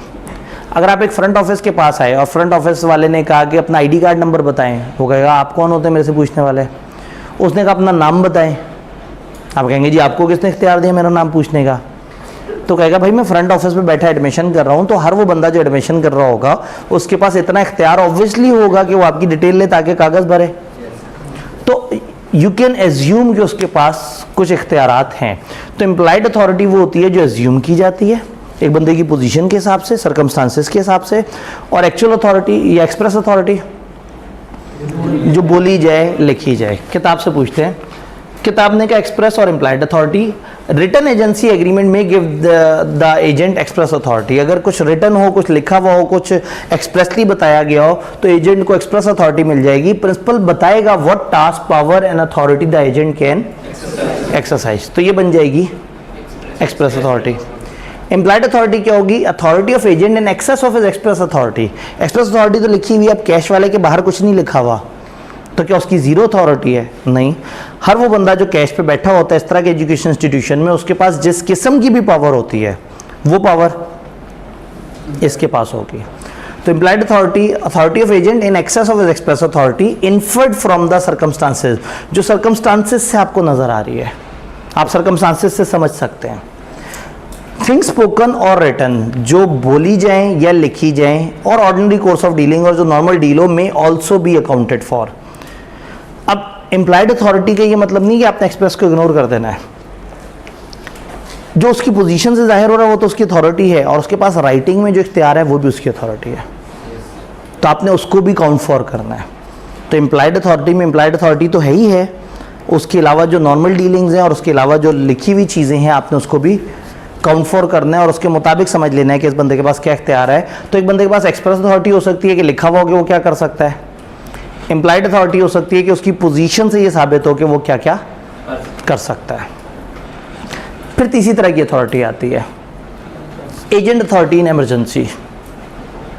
नॉर्मली इसको समझाने के लिए मैं क्लास में एक एग्जांपल देता हूँ, और वो एग्जांपल एक डायग्राम के थ्रू होती है, और वो डायग्राम आपके सामने पहले से लिखी हुई है। डायग्राम ये है कि एक शख्स बहरी जहाज़ में, बहरी जहाज़ तो ज़रा बड़ा होता है, एक कश्ती में सामान लेके आ रहा है। उस शख्स के पास 20 किलो सामान है, वो उस कश्ती में सामान लेके आ रहा है, और साहिल पे प्रिंसिपल खड़ा इंतज़ार कर रहा है। एक शख्स इंतज़ार कर रहा है जिसका सामान आ रहा है। जब ये आगे बढ़ा तो अगर ये समंदर आपने मान लिया है तो फिर इसे मानना पड़ेगा कि एक तूफ़ान है, ठीक है। तो ये मतलब जो है ना, फिर ये यकीन की आला मंजिल है कि आप इसे मान लें कि ये समंदर है, ये मान लें कि इंसान है, और ये एक कश्ती है। तो ये एक कश्ती में 20 किलो का सामान लेके आ रहा है प्रिंसिपल का। तूफ़ान आया, तूफ़ान से कश्ती ने हिचकोले खाए और कश्ती में छोटा सा सुराख हो गया, अंदर पानी आ गया। इसने जल्दी से वो सुराख बंद किया, और सुराख तो बंद हो गया लेकिन पानी अंदर आ गया है। आपको पता है पानी जब आएगा तो वो तह में बैठेगा, पहले वो बाल्टियों से निकलेगा भी नहीं। अब कश्ती का वज़न हो गया ज़्यादा, और आपको पता है कि पानी पे तैरती हुई चीज़ें डेंसिटी के प्रिंसिपल पे चल रही होती हैं, मैस पर यूनिट वॉल्यूम, कि अगर एक कश्ती का वॉल्यूम ज़्यादा है और मैस कम है तो वो तैरती रहेगी, लेकिन अगर उसका मैस इतना ज़्यादा बढ़ गया कि उसकी रेशो वॉल्यूम से ख़राब हो गई, याद है फिज़िक्स वाली बात है, गुब्बारा डूबता नहीं और सुई डूब जाती है। अच्छा, सुई डूब जाती है, बहरी जहाज़ नहीं डूबता। तो इसका मतलब है कि एक वॉल्यूम और वज़न का आपस में एक तनासुब होना चाहिए। गुब्बारे का वॉल्यूम ज़्यादा होता है और वज़न, तो इसका मतलब है उसका मैस डिवाइडेड बाय वॉल्यूम बहुत ही लाइट होगा। वॉल्यूम बहुत ज़्यादा और मैस कम, तो बहुत ही छोटी परसेंटेज आएगी। और सुई का वॉल्यूम छोटा सा और वज़न गुब्बारे से भी ज़्यादा, तो जब मैस को डिवाइड करेंगे वॉल्यूम से तो वो बढ़ जाएगा, रेशो बढ़ेगी। अगर वो पानी की रेशो से बढ़ गई, पानी की भी एक डेंसिटी होती है, तो वो डूब जाएगी, और ना बढ़ी तो तैरती रहेगी। तो जैसे ही कश्ती में पानी आएगा, अगली टेंशन ये पड़ जाएगी कि अगर ये पानी से इसका वज़न बढ़ गया तो ये कश्ती डूब सकती है। तो ऐसे में उसको नज़र आया कि कश्ती आहिस्ता आहिस्ता आहिस्ता आहिस्ता नीचे जा रही है। अब ऐसे में बेस्ट सोल्यूशन ये है कि कश्ती का वज़न कम कर दिया जाए। उसने देखा कश्ती नीचे की तरफ जा रही है तेज़ी से, जल्दी से मोबाइल निकाला इसको रब्ता करने के लिए, सिग्नल ही नहीं आ रहे थे। अब इमरजेंसी हो गई है। इसने रफ अंदाज़ा लगाया, इसका एक एक्सपीरियंस था कि अगर 5-6 किलो के करीब सामान इसमें से कम हो जाए तो कश्ती बच जाएगी। इसने 5-6 किलो उठा के सामान समंदर में फेंक दिया। साहिल पे पहुंचा, कश्ती से सारा सामान ऑफलोड हुआ, सारा सामान उतर रहा था। 14 किलो सामान उतरा, 6 किलो सामान नहीं उतरा।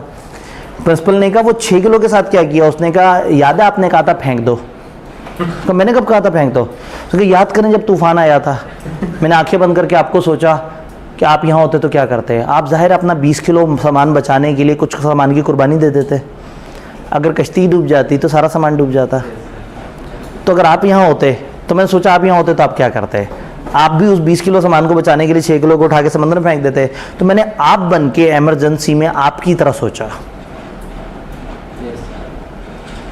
तो वो कहेगा शाबाश, उसे गले लगा लेगा, आंखों में आंसू आ जाएंगे और सोचेगा अगली दफ़ा किसी सियाने बंदे से जो है ना सामान मंगवाएंगे। लेकिन इस एक्ट को वो अनजस्टिफाइड एक्ट नहीं कह सकता, क्योंकि इमरजेंसी थी, रियल इमरजेंसी थी, प्रिंसिपल से रब्ता भी मुमकिन नहीं था, और इसने प्रिंसिपल को नुकसान से बचाने के लिए हर मुमकिन ईमानदारी से कोशिश की। अगर ये अपने केस में अपना सामान लेके भी आ रहा होता तो भी 6 किलो सामान फेंक देता। तो यहाँ एक्सप्रेस अथॉरिटी नहीं थी सामान फेंकने की, और नॉर्मली ये इम्प्लाइड भी नहीं होता कि जो सामान ला रहा होता है वो रास्ते में कभी थोड़ा सा सामान इधर फेंका, कभी इधर फेंका। तो ना ये चीज़ इम्प्लाइड है, ना ये चीज़ एक्सप्रेस है। ये एक इमरजेंसी है। इमरजेंसी में, नेसेसिटी में अचानक से प्रिंसिपल को लॉस से बचाने के लिए जो करना पड़ेगा वो करेगा।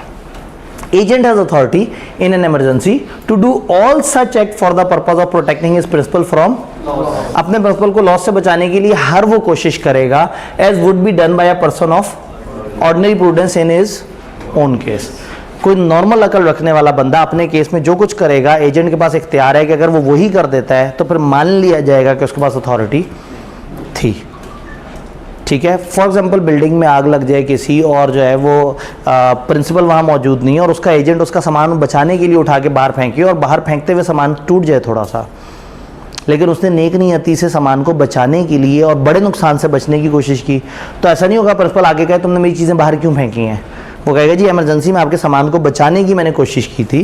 तो अगर एक इमरजेंसी में एक एजेंट कोई ऐसा काम करे जो उसकी अथॉरिटी नहीं था, लेकिन साबित हो जाए कि अगर वो ना करता तो ज़्यादा नुकसान हो जाता, या उसने नेक नियति से वो किया, तो फिर वो उसकी अथॉरिटी माना जाएगा। कोई भी ऑर्डिनरी प्रूडेंस, नॉर्मल अकल रखने वाला बंदा अपने केस में जो भी उस नुकसान से बचने के लिए करे, अगर इमरजेंसी में एक एजेंट ने वो वही किया जो करता कोई भी और करता, तो फिर मान लिया जाएगा कि उसके पास ये अथॉरिटी थी। इसमें पास पेपर में एक बड़ा अच्छा सवाल है, जब पास पेपर की डिस्कशन की वीडियो देखेंगे तो आपको अच्छा लगेगा। ये पास पेपर की डिस्कशन की वीडियो आप ऐसे ही तो नहीं देखते जैसे ये वीडियो देखते हैं, बल्कि उनसे पूछ लो। ये तो आप क्लास अटेंड करते हैं, फिर आप खुद से पास पेपर्स को कोशिश करेंगे, जब किसी सवाल पे अटकेंगे तो वो वीडियोस काम आएंगी, रादर देन कि उन वीडियोस को भी प्ले करके कहें लो जी मेरे चैप्टर भी कवर हो गया, मेरा पास पेपर्स भी कवर हो गए। तो दरमियान में आपने खुद कोशिश करनी है, और बैकअप के तौर पे वो वीडियोस हैं। आपने नोट किया होगा मुसलसल लिंक दे रहे हैं आपको सारी वीडियोस का, तो उस ग्रुप में तो हमें कितनी दिक्कत होगी कि हम पास पेपर की वीडियोस की भी लिंक उठा के लिखना शुरू कर दें। वो लिंक आपको उतना ओपनली नहीं दे रहे, वो हम उस गूगल ड्राइव में डाल रहे हैं। जब सामने होगा तो एवं ही आप चला के प्ले करके देख लेंगे। थोड़ा सा दिक्कत होगी ना कि एक ड्राइव में जाना है, उस ड्राइव में एक फोल्डर खोलना है, फोल्डर के अंदर वीडियो पड़ी हुई है, तो हो सकता है आप कहें चलो एक दफ़ा सवाल खुद से खोल के देख लेता हूँ। तो इसलिए हमने उसको थोड़ा सा बैक के फासले पर रखा है, ताकि कम से कम आप एक कोशिश करें सवाल करने की। आखिरी चीज़, agency bye estoppel. Agency bye estoppel समझाने के लिए मैं नॉर्मली क्लास में एक स्लैंग एग्जांपल देता हूँ जिससे बात समझ आ जाती है। रोशनी ज़्यादा है, ये बहुत ज़्यादा अच्छा नज़र नहीं आ रहा, लेकिन मैं फिर भी किरदार समझाने की कोशिश करता हूँ। एक अब्बा जी हैं, एक उनका बच्चा पप्पू है, और एक दुकानदार है। इस कहानी में 3 किरदार हैं, अब्बा जी, पप्पू और दुकानदार। अब्बा जी और पप्पू यानी कि बाप बेटा एक नए इलाके में शिफ्ट हुए, और उस नए इलाके में जब शिफ्ट हुए तो फादर ने बेटे से कहा कि बेटा मेहमान आने वाले हैं, जल्दी से जाके दुकान वाले भाई से कुछ चिप्स और बोतलें ले आओ। जब वो दुकानदार के पास पहुंचा तो दुकानदार ने कहा भाई आप कौन है, आपको तो मैंने पहली दफ़ा देखा इस इलाके में। उसने कहा जी मैं पप्पू हूँ, आप नहीं जानते। मैं कहा नहीं मैं तो नहीं जानता आपको। तो पप्पू उसको लेके अब्बा जी के पास पहुंचा, और अब्बा जी ने ये रिप्रेजेंट किया। अब्बा जी ने कहा पप्पू के कंधे पे हाथ मार के, ये पप्पू मेरा बच्चा, ये जब आएगा इसको चिप्स बोतलें दे देना, और महीने के एंड पे मेरे पास बिल लेके आ जाना, मैं तुम्हें पैसे दे दिया करूँगा। पप्पू मेरा एजेंट है, समझो पप्पू आया समझो मैं आया। तो उसने पप्पू को अपना एजेंट नामजद कर दिया। अब पप्पू जब जब जाके दुकानदार से चिप्स बोतल लेगा तब अब्बा जी बिल भरेंगे। एक महीना ऐसा आया कि अब्बा जी ने बिल भरा, और अगले ही दिन पप्पू से किसी बात पे नाराज़ हो गए। जब पप्पू से अगले दिन नाराज़ हो गए तो पप्पू को उन्होंने आग कर दिया, घर से निकाल दिया। पप्पू बेचारा रोता हुआ एक दोस्त के पास पहुंचा। उसने कहा मेरे अब्बा जी ने मुझे निकाल दिया। दोस्त ने कहा कोई बात नहीं, दोस्त के काम आता है, मेरे हॉस्टल में जगह है, तुम मेरे पास रहने के लिए आ सकते हो, लेकिन खाना अपना अपना, मैं इतना काम आ सकता हूँ, इससे ज़्यादा नहीं काम आ सकता। पप्पू ने कहा रिहाइश तुम दे दो, खाने की मेरे पास एक जुगाड़ मौजूद है। पप्पू पहुंचा दुकानदार के पास, कहा अंकल बोतल चिप्स। अंकल ने बोतल चिप्स दे दिए। पूरे महीने इनसे आके चिप्स, बोतल, जूस, और दुकानदार सोच रहे हैं कि इस दफ़ा बड़े मेहमान आ रहे हैं अब्बा जी के पास, और पप्पू को चीज़ें दे ही जा रहा है। महीने के एंड पे बिल लेके पहुंचा अब्बा जी के पास। अब्बा जी ने कहा ये कौन सा बिल है, इस महीने तो मैंने कुछ मंगवाया ही नहीं। उन्होंने कहा वो आपका एजेंट पप्पू डेली सामान लेता रहा है। अब अगर अब्बा जी कह देंगे उसको तो मैंने निकाल दिया है, तो दुकानदार कहेगा मुझे नहीं बताना था। तो जब आपने कहा कि ये शख्स मेरा एजेंट है, तो अब आप डिनाई नहीं कर सकते कि मेरा एजेंट है, या तो मुझे कह देते, मना कर देते। अब उसके ये एक्शन, ये जो मेरे से आके सामान खरीदता रहा है, आपको इसकी जिम्मेदारी लेनी पड़ेगी और आपको मुझे पैसे देने पड़ेंगे। तो एजेंसी बाय एस्टॉपल कहलाती है ये, लेकिन इसमें अथॉरिटी होती है ऑस्टेंसिबल। ऑस्टेंसिबल कहते हैं अपेरेंट को, अपेरेंट कहते हैं जो नजर आ रही है। दुकानदार को जब पप्पू दिखता था उसको अब्बा जी नजर आते थे, उसको उस पप्पू में उसके फादर की झलक नजर आती थी कि खरीदारी पप्पू कर रहा है लेकिन पैसे किसने देने, अब्बा जी ने। तो वो पप्पू को देख के हमेशा एजेंट मानता था। अब वो पप्पू एजेंट नहीं रहा, लेकिन दुकानदार की नज़र में अभी भी अपेरेंटली वो एजेंट है। तो समटाइम ऐसा होता है कि एक शख्स आपका एजेंट होता है लेकिन आप नहीं बताते बाद में कि एजेंसी खत्म हो गई है, और फिर थर्ड पर्सन बिलीव करता है कि वो आपका एजेंट है। तो किताब के अल्फाज हैं, principal is liable to third party when third party has reason to believe that agent has authority. जब थर्ड पर्सन को पता हो कि हाँ भाई उस बंदे के पास अथॉरिटी है, even though he is not an actual agent, अगर वो एक्चुअल एजेंट नहीं भी हो तो भी उसके पास अथॉरिटी, वो समझेगा। Third party can assume that agent holding a particular position, एक खास जगह पे मौजूद जो एजेंट है हैज ऑल द पावर जो कि उस पोजीशन को दी जाती है, अनलेस कि थर्ड पर्सन को पता हो। तो उसको पता है कि पप्पू जब भी आएगा मैं इसे सामान दूंगा क्योंकि बस इसके पास अथॉरिटी है, अनलेस कि बता दिया गया हो कि पप्पू की अथॉरिटी खत्म हो चुकी है। डन। तो ये ऑस्टेंसिबल अथॉरिटी है, इसकी लैंग्वेज थोड़ी सी टेक्निकल है, इसलिए मैंने वो स्लैंग एग्जांपल दी कि उस स्लैंग एग्जांपल से बात ज़रा थोड़ी बेहतर समझ आ जाती है। दो छोटे छोटे चैप्टर हैं, आपने जल्दी से चैप्टर 9 को देखना, उसकी लैंग्वेज टेक्निकल है। चैप्टर 10 में सिर्फ ये ऑस्टेंसिबल अथॉरिटी के अल्फाज थोड़े से पेचीदे हैं, बाकी बड़ा मज़ेदार चैप्टर है। दोनों बड़े अच्छे चैप्टर्स हैं। और एक रीज़नेबल नंबर के सवाल आप ये देखें कि 6, 7, 8, 9, 10 में 8 भी छोटा सा एक सफ़े का है, और 9, 10 तो 6, 7 के अलावा ये 3 चैप्टर्स हैं, छोटे छोटे से चैप्टर्स हैं, इनके ऊपर एक अच्छी ग्रिप आपकी होनी चाहिए। तो इंशाल्लाह ताला अब हमारा नेक्स्ट लेक्चर, नेक्स्ट टेस्ट भी मंडे को होगा और नेक्स्ट लेक्चर भी मंडे को हो रहा होगा, और हम इंशाल्लाह चैप्टर 4, 6, 7 वाले ब्लॉक में एंटर हो जाएंगे। अपना ख्याल रखिएगा। अब अगली क्लास वाले जो है ना